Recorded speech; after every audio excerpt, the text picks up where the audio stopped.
make it loud for the one and only Cori Dech.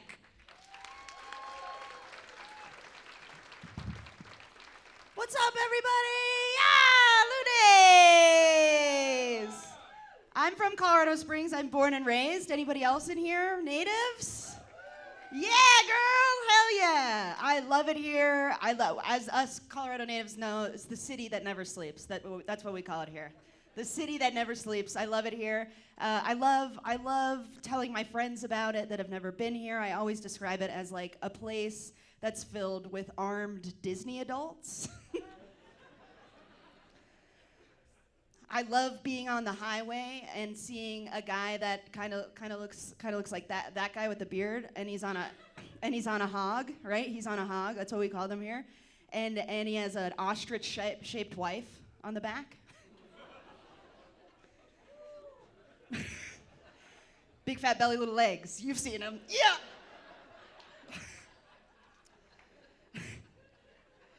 I love Colorado Springs. It's very hard for me to date in Colorado Springs because I like liberal guys.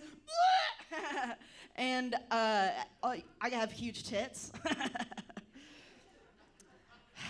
And everybody knows that Republicans are the only ones who like tits anymore.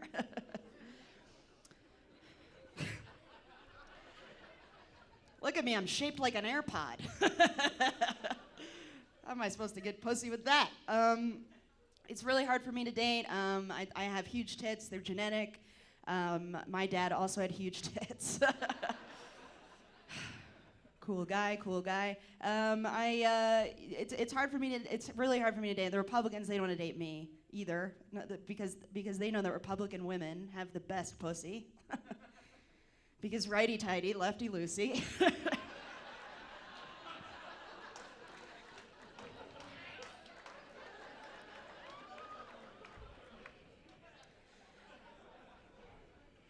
Awesome, gonna jerk off to that later. Okay.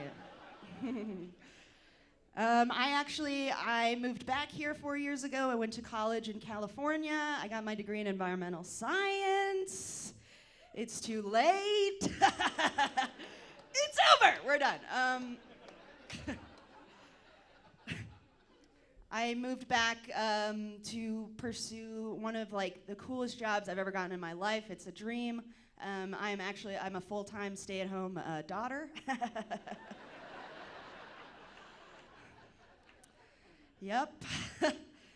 I moved back also because I was going through a breakup after college. We just didn't get along on a lot of things.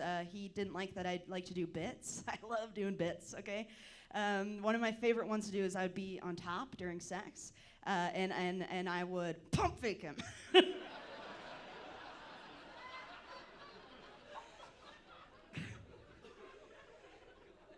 I love doing that joke and seeing women be like,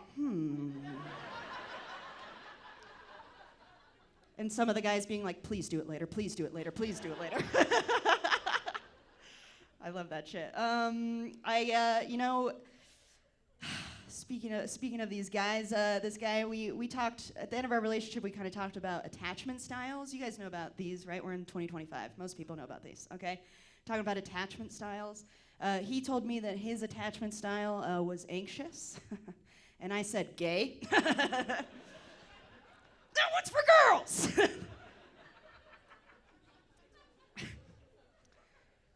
I love men. I love you guys. You guys are so awesome. I don't hate you guys. How could I hate you? I'm half man on my dad's side.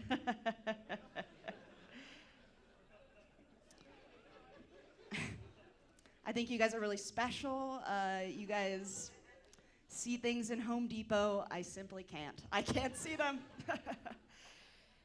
I just think that men used to do more when it was harder to see tits, right? You guys used to see one pair and then go to the coal mines and die.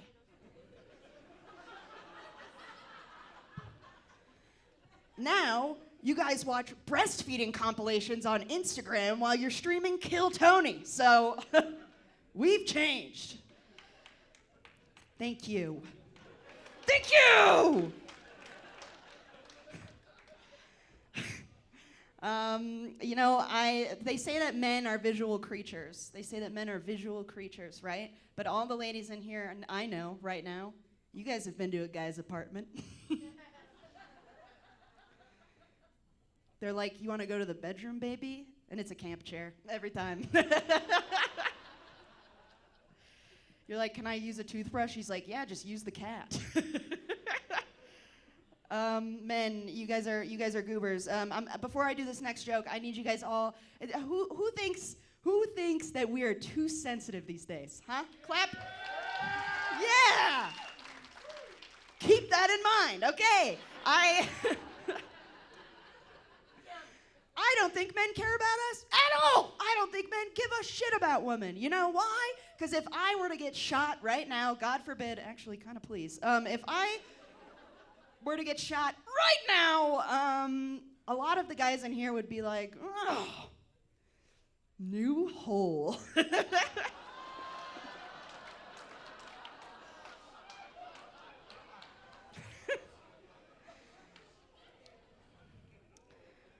Sir, if you laugh, I'll come. I need him to look at me. Okay. I recently was getting fingered by a guy, gynecologist. Yeah, I got your ass. I've always gone to a female gynecologist, but because of Antifa and the radical left and whatnot, I had a male one this time. A male gynecologist, oxymoron. You guys are psychos. I hate you. And the difference between the female and the male gynecologist is drastic. The lady gynecologist, she plays Enya at the door. She sneaks in, she says, "Are you ready?" She holds your hand, she warms up the speculum, she jerks it off a little bit even. She puts love into it. The whole time she holds you like a little baby. She kisses your forehead. Every step of the way she says, "Are you okay? Are you okay?" And then when you're done, she's like, "Here's a lollipop." And then you get clapped down the hallway, like on Jimmy Kimmel, kind of, you know? When it's a guy gynecologist, he sits out the door and he goes, "I hope those legs are spread open, because I'm coming in." And he stomps over and he gets it out of the freezer. He gets the spec, and he goes, "Oh!" And you know what I get after that experience?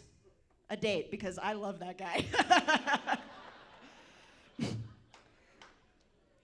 Just one last thing. I've been trying to be fit lately. I've been working out at this homeless shelter called Planet Fitness.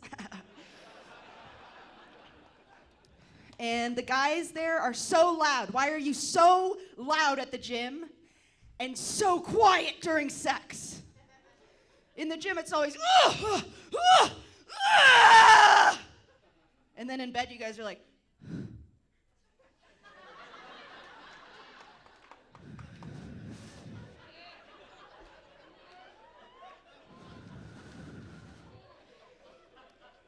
and then when you come, it's like Rip Van Winkle waking up after his 100-year nap. You guys are like, "Ah!"